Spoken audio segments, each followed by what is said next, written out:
कक्षा 9 के छात्रों, प्रिय बच्चों,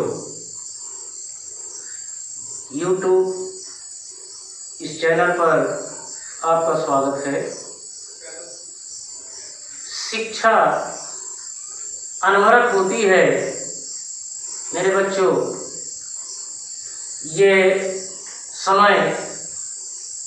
इस समय शिक्षा क्या, तमाम पूरा देश बंदी पर है। तो जाहिर सी बात है कि शिक्षा भी आपकी बंद होगी, लेकिन शिक्षा अनवरत प्रक्रिया है, इसे आप जारी रखें। नहीं तो संचय करके इकट्ठा करके रखने पर इसका क्षय होता है।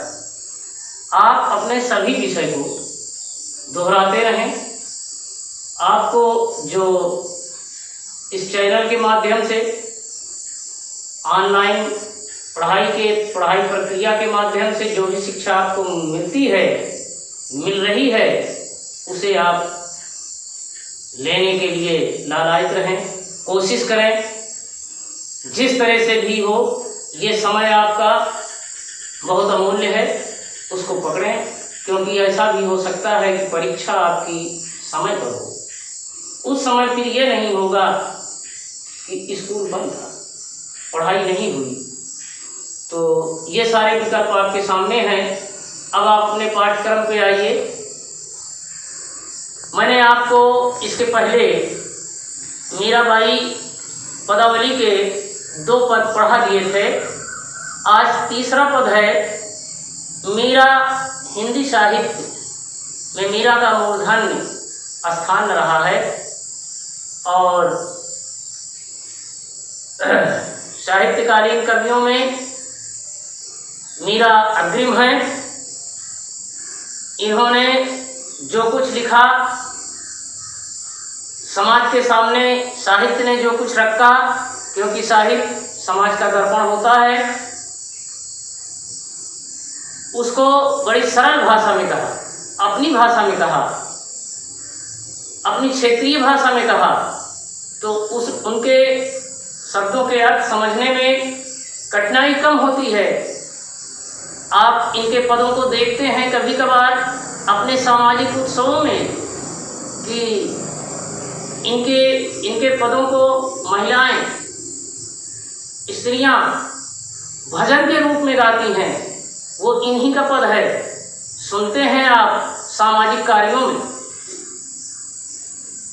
जैसे पग घुंघरू बांध मीरा नाची रे, इसको आपने सुना होगा। तो उसी क्रम में इनका तीसरा पद आपके पाठ्यक्रम का है कि मायरी मैं तो गोविंदो लियो मोल, कोई कहे छाने कोई कहे चुपके, लियो रे बजंता ढोल। कोई कहे मुहंगो कोई कहे सुंगो, लियो रे तराजू तोल। कोई कहे कारो कोई कहे गोरो, लियो रे अमोलक मोल। याकू को सब जानत है, लियो रे आँखी खोल। मीरा को प्रभु दर्शन दीनो, पूरब जन्म की कौल। आसान पद है इनका। थोड़ा सा अगर अपने मन को एकाग्र करके इस चैनल पर इस पद के व्याख्या को देखेंगे तो जल्दी समझ में आएगा, कोई कठिन नहीं है। और इस समय आप जो समझ लेंगे आपके जीवन भर का वो काम देगा, क्योंकि इनके पद आगे भी आपको मिलेंगे, परीक्षाओं में पूछे जाएंगे। अब आप आइए अपने अर्थ पे। मीराबाई उस परमात्मा के सामने अपने को एक बच्चे के समान मान रही हैं। जैसे कोई बच्चा है, अगर कोई वस्तु उसे प्राप्त होती है तो वो अपनी माँ को दिखाता है कि पाया, कि खरीदा, कि क्या किया। तो उस परमात्मा को माँ मान करके मीराबाई ये कहती हैं कि हे माँ, मैंने क्या मोल लिया है? गोविंद गोविंद गोविंद। गुरु गोविंद दो खड़े, कबीर ने भी प्रयोग किया है। काके लागो पाए, ईश्वर को मोल खरीदा है, मोल लिया है। मोल लेना, खरीदना। तो ये उस परमात्मा रूपी माँ से मीरा बता रही हैं कि हे माई, हे माँ, मैंने ईश्वर को खरीदा है, मोल लिया है। अब ऐसा हमने कर लिया तो लोग मुझे कहते क्या है? वो आगे बता रही है आगे वाली लाइन में कि जब लोग जाने कि भाई कोई वस्तु अगर कोई खरीद के लाता है तो सभी लोग देखते हैं उसको। तो मीरा ने बताया कि मैंने खरीदा है, तो लोग कहते क्या हैं कि कोई कहे छाने, कोई कहे चुपके। अरे कोई ये कहता है कि इसको बिना किसी से बताए चुरा के ले लिया है, कोई जान ही नहीं पाया, कोई जानता नहीं है। लेकिन ऐसा नहीं है माँ, भाई कोई शिकायत बच्चा अपनी माँ से, पिता से ही करता है, ऐसा नहीं है।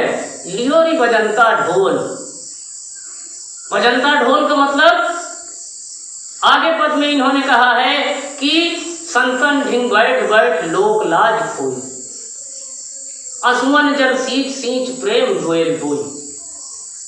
ये कहा मीरा ने, ये बजंता ढोल जो इसमें आया है यानी ढोल बजा के लिया है, मुहावरा है। ढोल बजा के कहना यानी सबको बता देना, ढिंढोरा पीट देना, डुग्गी दे देना।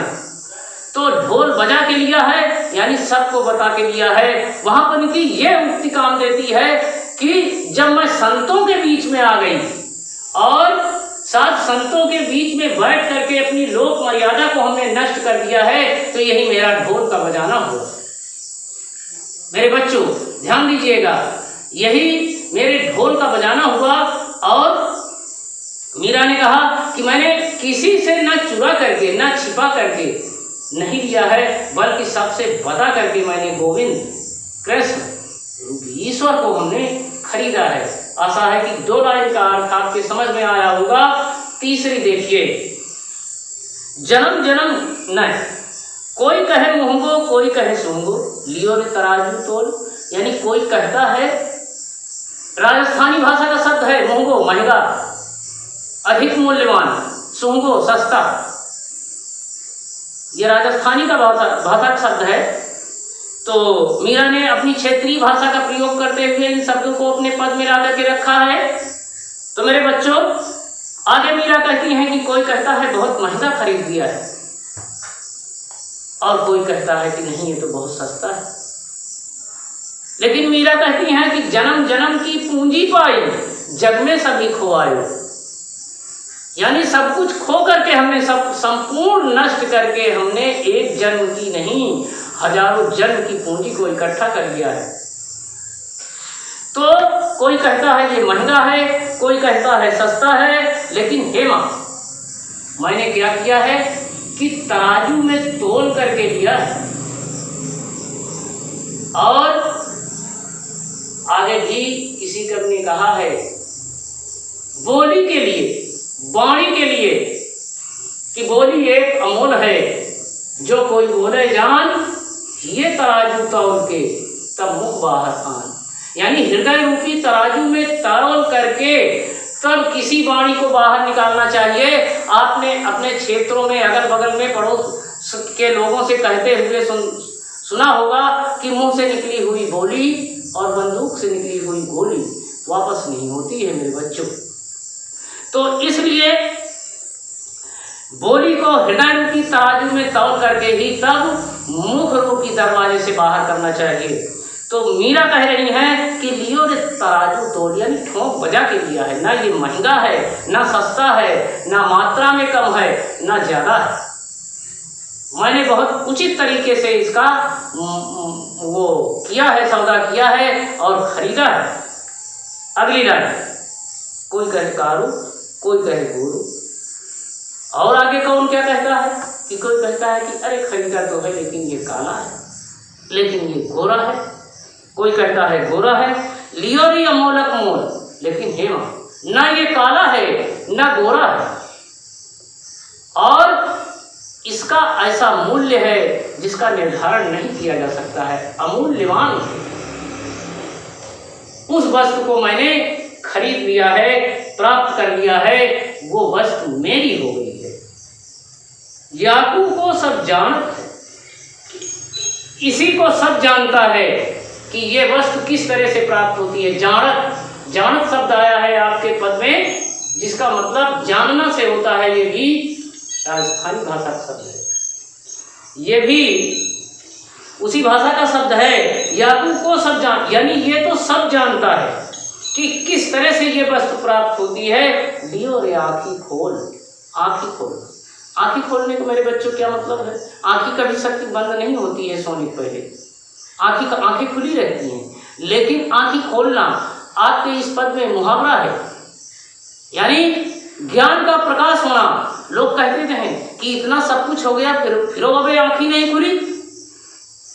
लोग कहते हैं कि अभी आप सचेत नहीं हुए, अभी आप होश में नहीं आए, अभी आप जागे नहीं, अभी आपने अपने काम की तरफ ध्यान नहीं दिया। आँखी खोलना, आँखी खोलने का ये मतलब होता है कि ज्ञान, हृदय के अंदर ज्ञान का प्रकाश हो। अज्ञान और ज्ञान में क्या अंतर है, इसी की जानकारी को आँखें खुलना कहते हैं।